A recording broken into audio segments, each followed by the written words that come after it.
One of the most interesting things that I have ever seen, and I've seen this from hundreds of businesses, and I've seen it in between my own locations, is really interesting how this happens. So what would happen is that the one whose labor percentage was higher, so they were overspending on labor, had lower productivity, meaning that they often didn't get their cleaning duties done, their weekly lists done.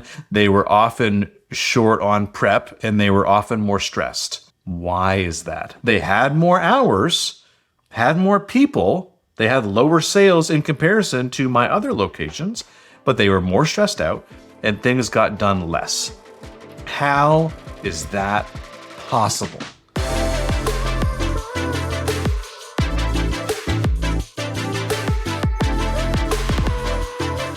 Welcome back to the Restaurant Growth Accelerator Podcast. I am your host, Andrew Scott, multi-unit owner for almost 20 years, and now we help restaurant owners increase their sales, increase their bottom line profits, and help them have more freedom with their time. So what we're going to talk about today is labor. The thing is, everyone thinks their labor is as low as they can get it. And so I've heard this so much, but the truth is that your labor isn't high, your output is too low. And so I'm going to talk about a few strategies that you can use that are relatively quick and actually don't impact much at all. And I will say that these are extremely simple, but they are often overlooked.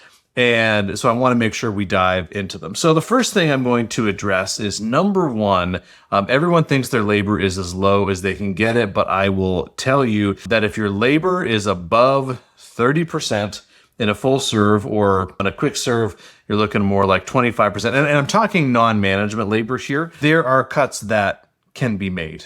Sometimes I see people with labor at 40% and they're like, no, we're as lean as we can go. So there's either a couple of things that could be true. If that were the case, if you have extremely low volume and you only have one person working all the time, and your labor is still too high, then you need to focus on your sales. But the vast majority of people that I talk to, that isn't the case. They just have really high labor just because there's a few reasons, but they're not as efficient with what they're doing. They're not scheduling properly. Anyway, so we're going to cover a few of those things. But at the end of the day, labor is a massive cost. And one of the first things people say when they, see ads and stuff like that for us is, oh, you're just going to underpay your employees. Actually, it's the opposite. I like to pay employees more so we get better caliber employees. So that's something that I always like to do. That gives us a net benefit. So I'll give you a quick example before we move on, is that typically when you have a lower pay rate, you're attracting mediocre candidates.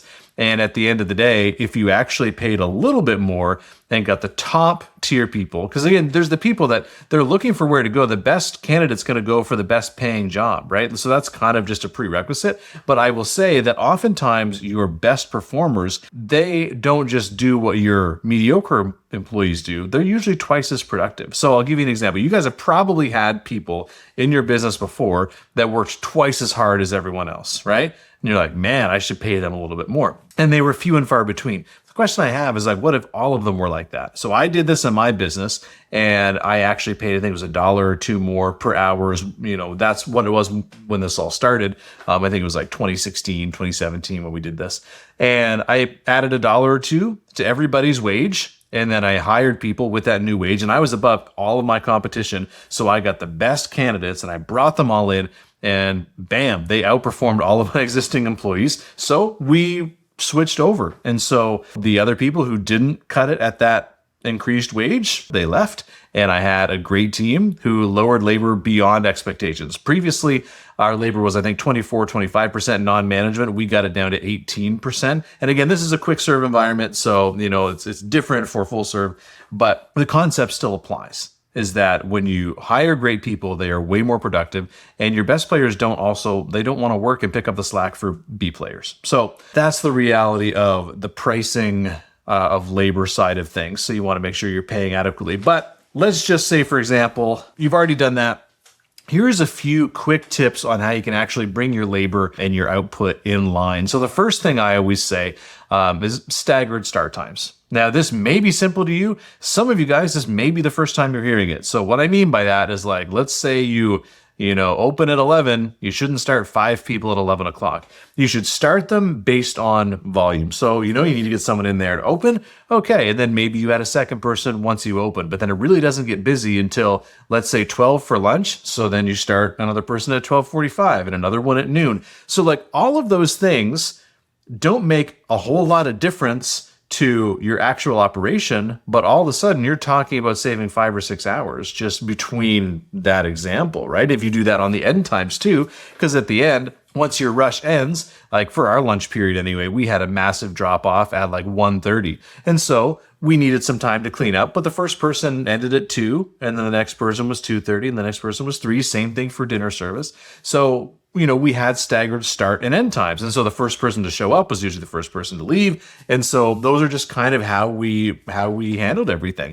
And, if it was really busy, we asked them to stay. If it was slow, they ended up leaving early. So like we just navigated that because your sales should actually match your labor, or it's the reverse of that. Your labor should match your sales, but you get what I'm saying. So we want to make sure that those are equal, because the truth is I have met way too many owners that just schedule the same thing every day and it never changes. And I'm like, what if you're bringing in $5,000? Yep, same amount of staff. What if you're bringing in $1,500? Same. I'm like, how does that make sense? You're just like overworking the people when it's really busy, and then you are way over on labor when it's slow. Like, how about we take some of the labor that you're over on like a Monday, Tuesday and shift it to Friday? Your team's going to be happier. Your customers are going to be happier. Everything's going to be better. And so usually what we do is we do what's called a productivity calculator. So here's what we do. It's very simple. You can do this like on an Excel sheet if you wanted to, but you literally take your hourly sales. Okay. Put that in one column on Monday. Do the same thing for Tuesday, same thing for Wednesday. And then you go and you put the number of staff that you had on at that time. And so you do that in each of those columns. So at 11, say you had 2 people, you put 2 people there. And then you have a formula cell which divides them, and that gives you it's basically a labor per person hour, or like sales per person per hour, which divides it into your labor. So that'll give you a number. And so then you're going to look, okay, when is that number really, really low? Because that's where I need to cut people. And where's it really, really high? So I know what my team is capable of, right? Because sometimes you could be capable of pushing through a couple $1,000s an hour, but then you still have the same staff who then the next hour it's like $100. So like there's a little bit of a difference there. And what our job is from a labor perspective is to make sure we make that kind of congruent, because otherwise we either really overwhelm our team, which, you'll probably get calls about it, or you will have really high labor. And here's the thing. If you are over on Sunday and Monday, even if you are lean the rest of the time and overworking your people the rest of the time, your labor can still be over. So when you look at it and say, hey, my labor currently is 35%, I need to get it to 30, it doesn't mean you just go and like, I'm going to cut 10 hours from every day. You actually have to go and find out, okay, which day of the week can I cut from? So that's another analysis we did every single week with our restaurants, is we basically took Monday, Tuesday, Wednesday, all the way through Sunday, and we divided our labor spend, divided into the sales. So which of the days are we over, which are we under? And so that way we can kind of understand where might we be over scheduling, where might we be under scheduling. And we just looked at the data, because guess what? The data will tell you the answer. And so it does not take long to do this, but it is a routine that we did every single week so that we could manage our people and our labor budget the best we possibly could. So those are 2 easy things right there. Staggered start and end times, and then make sure your volume matches your labor scheduling. And the other thing too is we need to make sure we're scheduling in advance. We're forecasting what those numbers should look like, so we're forecasting accurately. And then you can adjust your schedule as you go, because everything changes. So like those are 2 easy things. And here's the thing: if you cut hours in the wrong places, it just backfires on you, right? If you cut it on a busy period, that could backfire, but on a slow period, that's where you need to make your cuts. You want to make cuts where you're not going to overwork your staff. That's kind of the thing that we want to do. Restaurant owners, before you open more locations, stop. I've seen way too many owners go from 1 to 2 to 3 to bankruptcy. I know, because I was once there myself. The difference in owning multiple locations is how you have to change, and if you don't make the shift, it'll take years to recover. I took my 3 biggest lessons and put them in a free ebook called the Multi-Unit Playbook, so you don't have to go through the same struggles that I did. Go to the link in the description below and get your free copy today. So the other thing I will talk about is there's a couple of things that happen.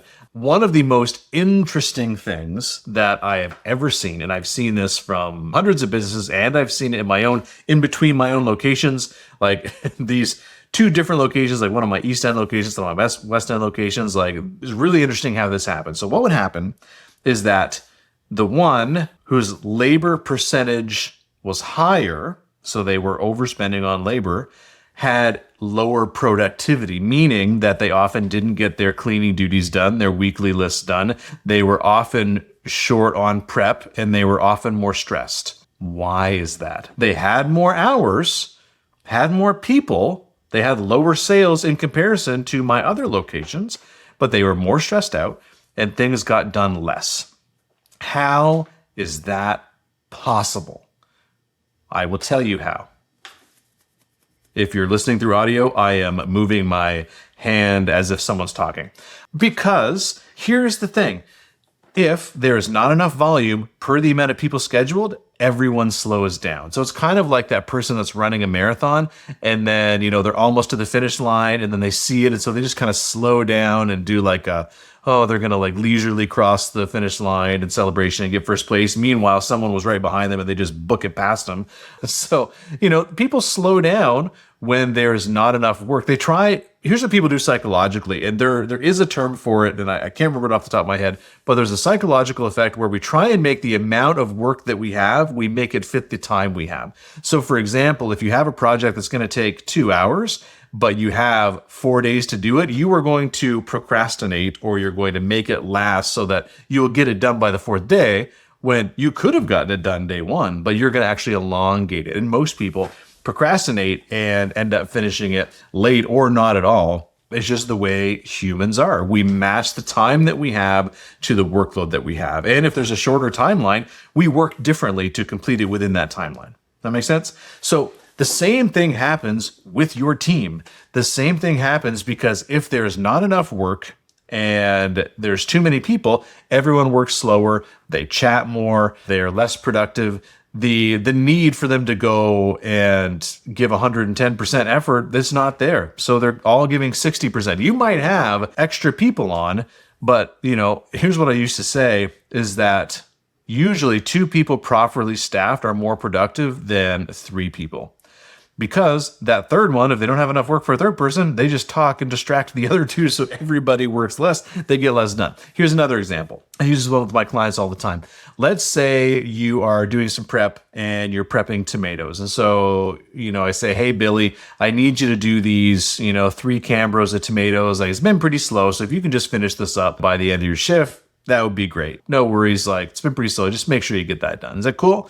You sound like the chill boss. That's cool. And like, you want to tell people it's been slow. So yeah, it's going to be an easy shift. But that's not at all what you want, right? Because then they take that and go, oh, I don't need to work that hard. I don't need to rush. I can take my time. I can push this off. And then guess what? You get a late rush and all of a sudden they don't finish anything and they're super stressed because they didn't manage their time properly by doing it early. Here's another example is you can say, hey, Billy, I need you to get these 10 cambros of tomatoes done. And I need it done in the next 2 hours because we've got a huge catering order tomorrow and we need to be ready for it. And you're going to be busy tonight. Of those 2 scenarios, who is going to get it done faster?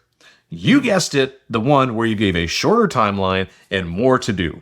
And even if that person only gets done 8 in that time, great. That is way more productive than the other person who would have taken all day and probably wouldn't even have completed those 3 cambros of tomatoes. Probably would have mismanaged the time and not ended up completing it all. And then at the end of the night would have said, sorry, I was too busy. No, you weren't. You weren't too busy. You just did not manage your time when you had it. That is what happens so much to people. And so that's why what we need to do is we need to create artificial pressure. Because yes, there's actual customer pressure when there's rushes and when you're overloaded and you get in the weeds. But in the times where that's not the case, we as leaders need to create artificial pressure. And that keeps people working on the timeline. And people are actually happier because they can actually get the things done and they are less stressed because they use their time better. And so one of the big things that we did in our business is we created what we called the daily checklist, which is kind of a silly name now that I think about it. But basically what we did is we had standards for when everything needed to be completed. So I had identified that for us, lunch was a heavy hitter for us for volume. So people would open And we also did lots of catering and stuff like that. And so we said the open needs to be completed by X time, and which included finishing all of the dishes for that period of time, because sometimes they would open and then leave the dishes till later, and then that backlogged them after lunch during their cleanup and stuff like that. So we said, no, all the dishes need to get done, like all the cameras need to be washed, all that kind of stuff before the open is officially completed. And so we had that standard. And the next one is that is the window of time to do your prep. We knew that there's two golden prep times for our business. One was between 10 and 11:30. The other one was between 2 and 4. So between those two periods, we expected to do the entire prep list and get it done because there was less stuff to go on, but we made the list really big so that they hammered through it, and they had to do it between a certain time. And then the after lunch duties. So, we had to do a whole lot of cleaning and resetting everything after that. So we had a whole list for that, and that had to be done by 2:00. And so because we had these standards in place of when things needed to be done, people adjusted their work towards those. And we mapped out the day perfectly from my vantage point. And anytime someone complained about it being too busy or them being stressed or whatever, what ended up happening is that they ended up falling off track of this. And then whenever they fell off track, that's when problems would start. And so what we need to understand is that if you really are slammed with customers, then you might need to extend a shift by an hour or whatever the case is, or call someone early for the next shift. But we can't let those timelines go to waste, because the stores that were the most stressed and had high labor and were the least happy of all of our teams were the ones that didn't follow that religiously. Those who had standards upheld them and worked to meet them and adjusted their work so that they completed it consistently. Those were the best teams. They were the happiest, they were the most productive, the business made more money, and the people were happier, customers were better served. By having the standards in place so they matched their work to what actually needed to get done, and we created that artificial pressure through deadlines so that people actually gave their best work consistently, right? Instead of slacking off sometimes. And again, I'm not saying that like they're bad people. It's just a human tendency. If you've got nothing to do in the afternoon, you're probably going to be less productive than saying, hey, I need to clean the whole house in 2 hours because I have company coming over. Like, you just do shit differently when your situation changes. So we just need to create that artificial pressure. And so looking at all of these things together, when it comes from a labor perspective, what I would suggest that everyone focus on is, number one, matching their volume or their staffing to their volume. Number two, staggered start and end times. That's really simple. And then creating that artificial pressure so that you make the most of your downtime so that your peak periods are easier. Because we all know that when you've done your line checks, we know that when everything's stocked up, you have backups, like you're ready for the rush goes so much smoother than when you're scrambling, right? And when there's a whole bunch of stuff left over from the first shift, like it just makes it so that you need to clean up before you can even start your job.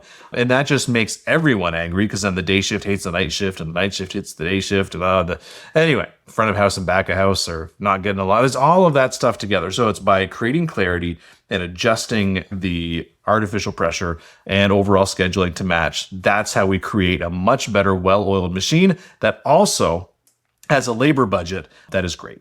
So last thing I will say, when you set these things up, the other thing you are looking for is you are looking for anchors on your team. So again, the people, you want to keep the people that are hustling and doing great work, but you want to watch out for people who aren't and are consistently finding ways to move at a slower pace.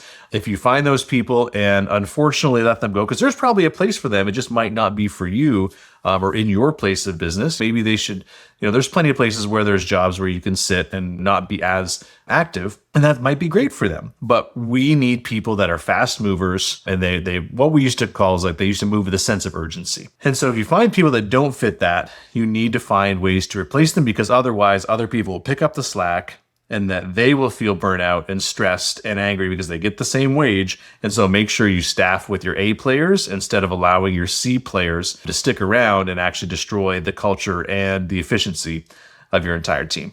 All right, guys, I hope this was helpful. Again, small tactics and big results come from that. So yeah, if you have any questions, let me know, but have a great week. We'll see you next time.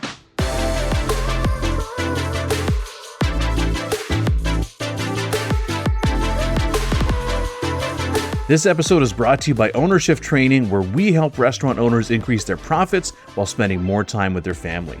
And if you want to know exactly what it would take to grow your profit margin to 15% and beyond while spending more time with your family, my team has a few spots open this week for a free 15-minute restaurant assessment call.